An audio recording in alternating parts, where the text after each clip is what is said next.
Myself, Dr. Naresh Nayak. Today, I will describe unit paper third, unit first portion, which is biotechnology. दो दिन पहले जो notes आपको for किए थे उसमें बेसिक जानकारी दी गई थी। आज हम जैव प्रौद्योगिकी के सिद्धांतों के बारे में पढ़ेंगे। जैव प्रौद्योगिकी या बायोटेक्नोलॉजी वो टेक्नोलॉजी जिसमें कोई भी वांछित डीएनए जो विशिष्ट लक्षणों युक्त हो उसमें काट छाट कर या वांछित लक्षणों वाला डीएनए को जोड़कर कुछ नवीन संयोजित डीएनए बनाया जाता है। एक नवीन डीएनए बनाया जाता है जिसे काइमेरिक डीएनए या पुनर्संयोजित डीएनए के कहा जाता है। इस डीएनए को बनाने की जो टेक्निक होती है उसे हम कहते हैं रिकॉम्बिनेंट डीएनए टेक्नोलॉजी। जैसा कि नाम से ही आपको पता चल रहा है, रिस्ट्रक्शन एंडोन्यूक्लिएज और recombinant DNA technology. Recombinant means recombinant, दोबारा मिला करके जो बनाया गया हो, यानी काट छाट कर या हम कहें कि कोई हेरा फेरी कर जो डीएनए बनाया गया हो।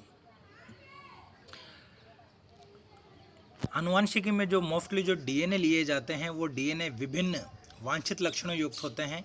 जैसे कि अगर हमें फसलों के लिए, क्रॉप्स के लिए कोई इम्प्रूवमेंट वैरायटी प्राप्त करनी है तो स्ट्रेस रेजिस्टेंट डीएनए हमें रिक्वायर्ड होगा, या हम कह सकते हैं कि क्रॉप यील्ड यानी उसकी लब्धि को बढ़ाने के लिए, उत्पादकता को बढ़ाने के लिए कुछ फसलों में से हम वांछित डीएनए प्राप्त करते हैं।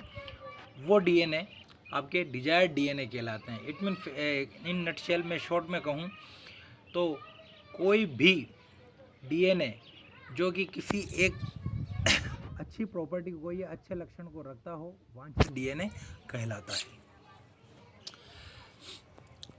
इन वांछित डीएनए में ही डीएनए को काट छाट करना और किसी दूसरे डीएनए से इसे जोड़ना रिकॉम्बिनेंट डीएनए टेक्नोलॉजी कहलाता है। इसके अंतर्गत बहुत सारी टेक्नोलॉजी फ्यूज में ली जाती है, जिसका सबसे पहला फेज जो है टूल्स ऑफ जेनेटिक इंजीनियरिंग या biotechnology. Tools of genetic engineering या बायोटेक्नोलॉजी से अर्थ है जेनेटिक इंजीनियरिंग या बायोटेक्नोलॉजी में उपयोग में आने वाले वो सभी रसायन, वो सभी विधियाँ और वो सभी जैविक या अजैविक कारक जो रिकॉम्बिनेंट डीएनए को बनाने में उपयोगी होते हैं और साथ ही ट्रांसफ़र करने में उपयोगी होते हैं, जो कि दूसरे सेल या होस्ट सेल में ट्रांसफ़र किया जाता है।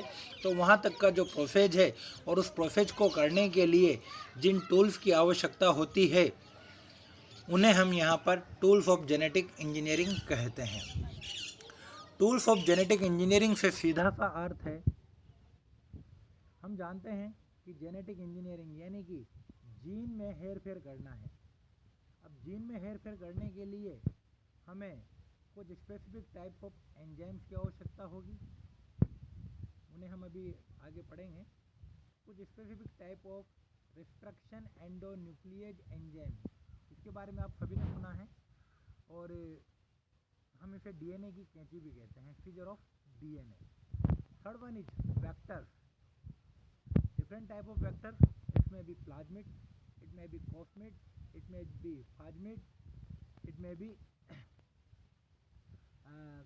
M type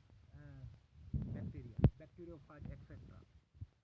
Next one is another tool of genetic engineering is host cell, which is also known as Purposey koshika, or generally we known as Grahi koshika, receptor cell.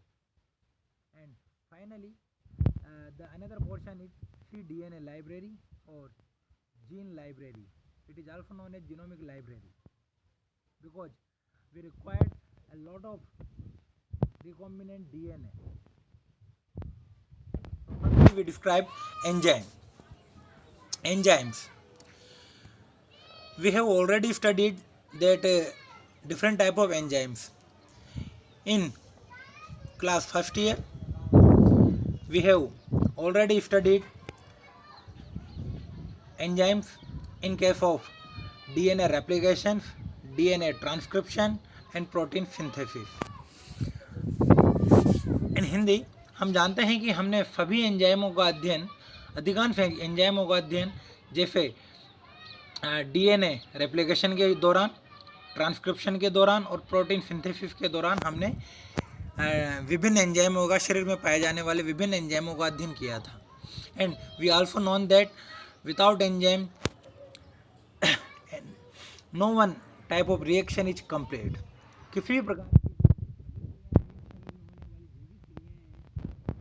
के बिना पूर्ण नहीं हो सकती. तो इसके बारे में हमने सुना है और आप अगर थोड़ा सा रिकॉल करेंगे तो आपको बहुत सारे एंजाइम्स याद आएंगे. For example we know that lysozyme enzyme,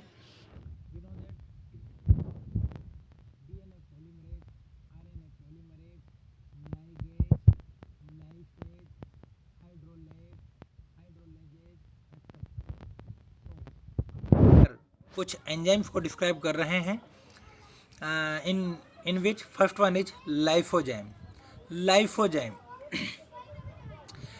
Lysozyme, it is a essential enzyme which is essential for break down the cell wall. Plant cell की कोशिका भित्ति को तोड़ने के लिए लाइसोजाइम एंजाइम बहुत ही महत्वपूर्ण एंजाइम होता है जिसकी हमें आवश्यकता होती है. उसी क्रम में हम कुछ स्पेसिफिक एंजाइम देखते हैं जिन्हें क्लेवेज एंजाइम कहते हैं. आल्सो नॉन एज क्लेवेज, विदलन यानी तोड़ना. डीएनए अणुओं को वांछित खंडों में तोड़ने वाले enzyme is known as cleavage enzyme and also known as विदलन enzyme. It is of 3 type. ये 3 प्रकार के होते हैं. पहला जो सबसे मोस्ट कॉमन है, एक्सोन्यूक्लियेज एंजाइम. एक्सोन्यूक्लियेज एंजाइम वो एंजाइम जो डीएनए को 5वें सिरे से 3रे सिरे की ओर तोड़ते हों. These are known as exonuclease enzyme. Then second one is endonuclease enzyme. Endonuclease enzyme which break the DNA fragment in mid side of the portion. अर्थात वे एंजाइम जो डीएनए को मध्य से तोड़ते हैं. आगे की ओर जो मैं स्लाइड आपको शो करूंगा उसमें डायग्राम दिया हुआ है. उस डायग्राम की सहायता से आप इसे भली बात समझ पाएंगे. इन एक्सोन्यूक्लियेज एंजाइम को ही and third one is also known as restriction endonuclease enzyme, REE, restriction endonuclease enzyme, also known as scissor of DNA, जिसे हम बाद में थोड़ा लेट स्टडी करेंगे क्योंकि इसके ऊपर आपके एक कॉमन क्वेश्चन आता है, बहुत ही कॉमन क्वेश्चन आता है और शॉर्ट टाइप के क्वेश्चन भी इसी पे से बनते हैं कई क्वेश्चंस. तो इसका हम विस्तार से अध्ययन करेंगे. नेक्स्ट हम देखते हैं जो अभी हम वो एंजाइम देख रहे हैं जो हमने पूर्व में फर्स्ट ईयर सेकेंड ईयर में पढ़े हैं, चाहे वो जूलॉजी हो या बॉटनी हो, हर जगह आपने ये पोर्शन पढ़े हैं. तो second one is ligase enzyme. Ligase, gauge आप शब्दों से मालूम कीजिएगा. जहाँ कहीं गेज आ गया इसका सीधा सा अर्थ है जोड़ने वाले एंजाइम. फेज, फेज से अर्थ है तोड़ने वाले एंजाइम. तो लाइगेज हमने पढ़ा था डीएनए लाइगेज, अर्थात डीएनए के सूक्ष्म खंडों को, अणुओं को जोड़ने वाला एंजाइम जो कहलाता है वो डीएनए लाइगेज एंजाइम कहलाता है. अगर आपको थोड़ा सा मैं रिकॉल करवाऊं तो जब ओकाजाकी फ्रैगमेंट्स होते हैं उन फ्रैगमेंट्स को जोड़ने के लिए जो आवश्यक एंजाइम होता है वो डीएनए लाइगेज एंजाइम ही होता है. नेक्स्ट वन इज क्षारीय फॉस्फेटेज या एल्केलाइन फॉस्फेटेज. एल्केलाइन फॉस्फेटेज आपने पूर्व कक्षाओं में भी पढ़ा होगा. जो सर्कुलर डीएनए होता है उस सर्कुलर डीएनए को, क्योंकि हम जानते हैं कि जो बैक्टीरिया वगैरह होते हैं उनमें सर्कुलर डीएनए पाए जाते हैं, कोइल डीएनए पाए जाते हैं. उन कोइल डीएनए को एक लीनियर फॉर्म में तोड़ने के लिए या लीनियर फॉर्म प्राप्त करने के लिए जो एंजाइम रिक्वायर्ड होते हैं उन्हें हम कहते हैं alkaline phosphatase enzyme. These enzymes ये जो एंजाइम है वो डीएनए के 5वें सिरे के स्टार लगाया हुआ है, ध्यान से देखिएगा, 5वें सिरे के फास्फेट समूह को OH समूह में परिवर्तित कर देते हैं। Next one is DNA polymerase. DNA polymerase के बारे में हम सभी वेल नोन जानकारी हम रखते हैं। डीएनए पॉलीमरेज जो एंजाइम है वो 3 भागों में बटा हुआ होता है, DNA Paul first, Paul second and Paul third. ये डीएनए टेम्पलेट पर न्यूक्लियोटाइड्स और न्यूक्लियोसाइड्स को जोड़ने का कार्य करते हैं। ये 3 प्रकार के होते हैं। First one is DNA Paul first. यह आरएनए प्राइमेज के विश्लेषण एवं विलेखन का कार्य करता है। विश्लेषण यानी समझना और विलेखन, उन कोड्स को चेंज करने का कार्य जो करता है वो डीएनए पॉल फर्स्ट करता है। इसकी क्रिया जो मोस्टली होती है, याद रखिए, अधिकांश एंजाइमों की क्रिया जो है डीएनए के 5वें सिरे से 3रे सिरे की हो रही होती है, जो कि यहाँ भी हो रही है, और ये सी डीएनए के दूसरे स्ट्रैंड्स के निर्माण में भी सहायक होता है। बहुत इंपॉर्टेंट पॉइंट है। Next DNA Paul second. ये आपको कई जगह पढ़ने में आएगा और इसका कई जगह आपको क्वेश्चंस मिलेंगे। आपको इसके बारे में 2 चीज़ें याद रखनी है। DNA polymerase second is mostly used in proof reading और टू मेंटेन द डीएनए के रख रखाव एवं प्रूफ रीडिंग में इसका कार्य होता है। अब आपके दिमाग में आ रहा होगा कि मेंटेन और proof reading, what is proof reading? Proof reading in the sense, हम जानते हैं कि हमारे जब कोशिकाओं का निर्माण होता है तो उन कोशिकाओं के निर्माण के समय डीएनए रेप्लिकेट होता रहता है। तो उस डीएनए रेप्लिकेशन के दौरान जो है, जब रेप्लिकेशन होता है तो बहुत सारे न्यूक्लियोसाइड और न्यूक्लियोटाइड्स बनते हैं। उन न्यूक्लियोटाइड्स में कई ऐसे न्यूक्लियोटाइड्स बन जाते हैं जो रिक्वायर्ड नहीं होते और जिनकी वजह से म्यूटेशन भी हो सकता है। तो उन न्यूक्लियोटाइड्स को ढूंढकर उनको रिमूव करने का जो कार्य करता है वो है DNA polymerase second. Next one is DNA pol third. It is also a very essential enzyme. यह डीएनए संश्लेषण एवं न्यूक्लियोटाइड्स के युग्मन का कार्य करता है। Okay, next one is reverse transcriptase enzyme. We also known that reverse transcriptase which is essential for DNA to RNA formation. DNA से आरएनए के निर्माण की क्रिया को रिवर्स ट्रांसक्रिप्शन कहते हैं। यह विशिष्ट डीएनए पॉलीमरेज एंजाइम है। यह डीएनए व आरएनए को प्राइमर के रूप में उपयोग करता है। यह एमआरएनए से सीडीएनए के निर्माण में सहायक होता है। Next one is DNA dependent RNA polymerase. ये 2 प्रकार के हैं, डीएनए डिपेंडेंट और आरएनए डिपेंडेंट। याद रखिएगा, रिवर्स रिएक्शन है डीएनए डिपेंडेंट आरएनए पॉलीमरेज। तो डीएनए टेम्पलेट पर आरएनए के निर्माण में जो सहायक होता है और इस क्रिया को जो प्रेरित करता है वो डीएनए डिपेंडेंट आरएनए पॉलीमरेज कहलाता है। इसके जस्ट अपोज दूसरा आप देखिएगा, आरएनए डिपेंडेंट डीएनए पॉलीमरेज। इसका वर्क क्या है? आरएनए टेम्पलेट पर डीएनए प्राइमर के निर्माण को प्रेरित कर रहा है। तो देखिएगा, डीएनए डिपेंडेंट यानी डीएनए टेम्पलेट पर आरएनए प्राइमर का निर्माण, RNA dependent DNA polymerase, it means RNA template पर डीएनए प्राइमर के निर्माण को प्रेरित करने वाला जो एंजाइम है, जो पॉलीमरेज एंजाइम है, वो कहलाता है RNA dependent DNA polymerase enzyme. Next अब हमें पढ़ना है रिस्ट्रक्शन एंडोन्यूक्लियेज एंजाइम। रिस्ट्रक्शन एंडोन्यूक्लियेज के बारे में मैं आपको पहले ही बता चुका हूँ कि रिस्ट्रक्शन एंडोन्यूक्लियेज एंजाइम वो एंजाइम्स हैं जो डीएनए को वांछित सिरों से, यानी हम चाहते हैं कि डीएनए को का ये भाग अति महत्वपूर्ण है, ये वांछित डीएनए है, और इस डीएनए को इस सिरे से काटना है, तो उन क्रियाओं के लिए हम रिस्ट्रक्शन एंडोन्यूक्लियेज एंजाइम का उपयोग लेते हैं। आल्सो नोन एज डीएनए की कैची, कई बार क्वेश्चन आया हुआ है, and seizure of DNA. Way enzyme जो डीएनए को किसी निश्चित बिंदु से काटते हैं, निश्चित आकार के टुकड़ों में परिवर्तित करते हैं, उन्हें रिस्ट्रक्शन एंडोन्यूक्लियेज एंजाइम कहते हैं। इसके बारे में शॉर्ट टाइप क्वेश्चन भी आता है। फर्स्टली ऑब्जर्व बाय ऑर्बर, आर्बर ने सर्वप्रथम आरई को पृथक किया और इसके लिए संयुक्त रूप से आर्बर, स्मिथ एवं नाथन को संयुक्त रूप से नोबेल प्राइज दिया गया।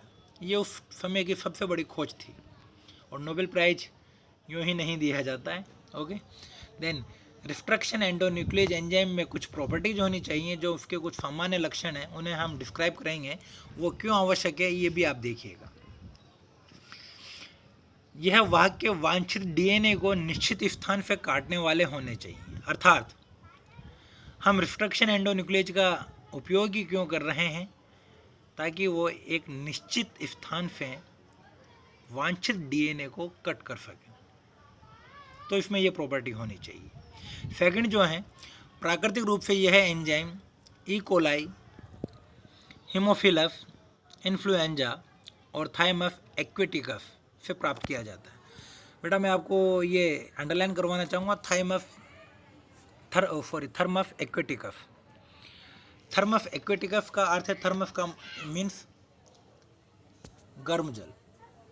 तो गर्म जल के जो स्रोत होते हैं वहाँ पर ये बैक्टीरिया पाया जाता है।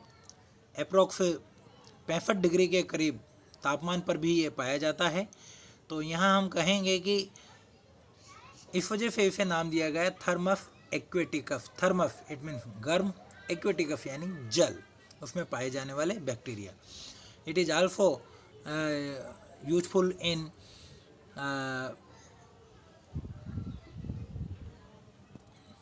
Polymerase chain reaction, PCR. PCR में बहुत कॉमनली यूज में लिया जाता है। नेक्स्ट, यह आक्रमणकारी वायरस वांछित डीएनए का अपघटन कर सकते हैं, किंतु स्वयं के डीएनए का अपघटन नहीं कर पाते हों। यह क्वेश्चन कई बार आया है कि डीएनए में, बैक्टीरिया में से हमें रिस्ट्रक्शन एंडोन्यूक्लियस प्राप्त होता है, पर वो बैक्टीरिया के डीएनए को ही क्यों नहीं काटता है। ओके, कई बार ये क्वेश्चन पूछा गया है बेटा, और आप जब आगे की क्लासों में जाओगे तो वहाँ पर भी कई बार क्वेश्चन पूछा जाएगा। तो सीधा सा अर्थ हम यहाँ पर लेते हैं, और सभी के दिमाग में भी आना चाहिए कि जो एंजाइम हमें बैक्टीरिया से प्राप्त हो रहे हैं, तो उन एंजाइमों का असर उनके ऊपर क्यों नहीं होता। वो खुद के डीएनए को भी तो काट सकते हैं। बट इसका जो सीधा सा अर्थ है, हम लैंग्वेज के रूप में ही इसका आंसर दें, तो आंसर मैंने लिखा हुआ भी है। रिस्ट्रक्शन एंडोन्यूक्लियेज एंजाइम डीएनए का अपघटन करते हैं, यानी डीएनए को तोड़ते हैं, किंतु होस्ट सेल या स्वयं के डीएनए का अपघटन नहीं होता, क्योंकि इसमें उपस्थित डीएनए के अभिज्ञान रिकॉग्नाइज जो साइट होती हैं, अभिज्ञान स्थल जो होते हैं, वो मिथाइलेटेड होते हैं, मैथिलीकृत हो जाते हैं। तो इस मिथाइलेशन के कारण ही बैक्टीरिया सेल में पाया जाने वाला डीएनए बैक्टीरिया सेल के स्वयं के डीएनए को नहीं काट पाता है। तो आपको एक वर्ड में आंसर याद रखना है कि due to methylation of recognition site, अभिज्ञान स्थलों के मैथिलीकरण के कारण। अब ये अभिज्ञान स्थल क्या होते हैं, मैथिलीकरण क्या होता है, ये आप पूर्व के कक्षाओं में पढ़ चुके हैं, तो इस टॉपिक को मैं भी नहीं लेना चाहूँगा, और आगे के टॉपिक में मैं आपको डिस्क्राइब कर दूँगा। तो क्योंकि डीएनए के अभिज्ञान स्थल मैथिलीकृत हो जाते हैं, इस वजह से उस मिथाइलेशन के कारण उनका स्वयं के बैक्टीरिया के स्वयं के डीएनए का अपघटन नहीं होता है। यह मैथिलीकरण मिथाइलेज या मिथाइल ट्रांसफरेज एंजाइम द्वारा होता है। बैक्टीरिया में उपस्थित यह मैथिलीकरण तंत्र प्रतिबंध रूपांतरण तंत्र कहलाता है। ओके, तो रिस्ट्रक्शन करता है, एक प्रोटेक्शन के रूप में कार्य करता है। इस वजह से बैक्टीरिया के डीएनए का